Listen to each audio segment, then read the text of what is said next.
வணக்கம் நண்பர்களே. கை நழுவி போனதை எண்ணி கலங்காதே, கையில் உள்ளதை மறக்காதே. இது ஒரு சிறு கதையோட தலைப்பு. சரி, நம்ம வழக்கம் போல் கதைக்குள்ளே போவோமா? நம்மளை போல் ஒருத்தர் பார்த்திங்கன்னா வாழ்க்கையே வெறுத்து என்னடா இது எல்லாமே பிரச்சனையாக இருக்குது, சோகமாக இருக்குது அப்படின்னு எண்ணி கொஞ்சம் காலையில் விடியறதுக்கு முன்னாடி அப்படியே ஆத்தங்கரை பக்கமாக யோசனையிலே போயிட்டுருக்கான். அப்படி போகும்போது அவன் காலில் ஏதோ ஒரு பை தட்டுப்படுது. என்னடா பையன்னு பார்த்தா அந்த பையில் ஏதோ கற்கள்லாம் இருக்குது. சரி, அவன் ஒரு வெறுப்பில் என்ன பண்ணா ஒரு கல்லாக எடுத்து அந்த ஆத்தங்கரையில் அந்த ஆற்றுல ஒன்று ஒன்றா வீசிக்கிட்டு இருக்கான். ஏதோ ஒரு சிந்தனையில் ஏதோ யோசனையில் போட்டுக்கிட்டே இருக்கான். சரி, கொஞ்ச நேரம் ஆக சூரியன் வெளியே அதனுடைய பிரகாசத்தை காமிக்கும்போது அந்த சூரியனுடைய ஒளியில் அவன் கையில் இருந்து அந்த கடைசி கல் கொஞ்சம் பிரகாசமாக இருந்திருக்கு, கொஞ்சம் பளபளப்பாக இருந்திருக்குது. என்னடா இது இவ்வளோ பளபளப்பாக இருக்குது, என்ன கல் அப்படின்னு பார்க்கும்போது விலை உயர்ந்த ஒரு மாணிக்க கல்லாக இருக்குது. ஸோ இதை பார்த்து உடனே இப்போ நாம் என்ன பண்ணுவோம்? அடடா கிடச்சிச்சேன்னு சந்தோஷப்படுவோமா? அடடா பை நிறைய இருந்த கல்லை மொத்தமே தண்ணியில் போட்டோமே அப்படின்னு வருத்தப்படுவோமா?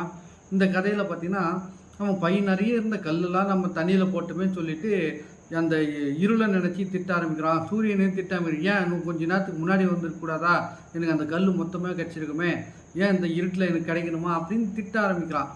ஆனால் அப்போ அந்த சமயம் பார்த்து ஒரு ஞானி ஆத்தங்கரை பக்கம் வர்றாரு. அவர்கிட்ட ஏன்பா இந்த மாதிரி புலம்பிட்டு இருக்கேன், என்ன உன் பிரச்சனைன்னு கேட்கும்போது இது மாதிரி நடந்த விஷயத்த சொல்லும்போது, சரி இந்த ஒரு கல்லாவது உனக்கு கிடச்சிருக்குல்ல, அந்த ஒரு கல்லை வச்சு உன்னால் வாழ்க்கையில் மேன்மை அடைய முடியாதா?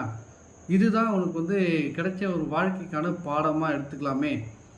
ஏன் போனதை பற்றி நம்ம கவலைப்பட்டணும், அதுக்காக ஏன் வருத்தப்படணும்? இந்த ஒரு கல்லை வச்சு அதில் நீ முன்னேறலாமே, அதில் நீ தொழில் பண்ணலாமே, இந்த ஒரு கல் உனக்கு போதாதா அப்படின்னு கேட்கும்போது அப்போ தான் அவனுக்கு ஒரு ஸ்பார்க் ஆச்சு.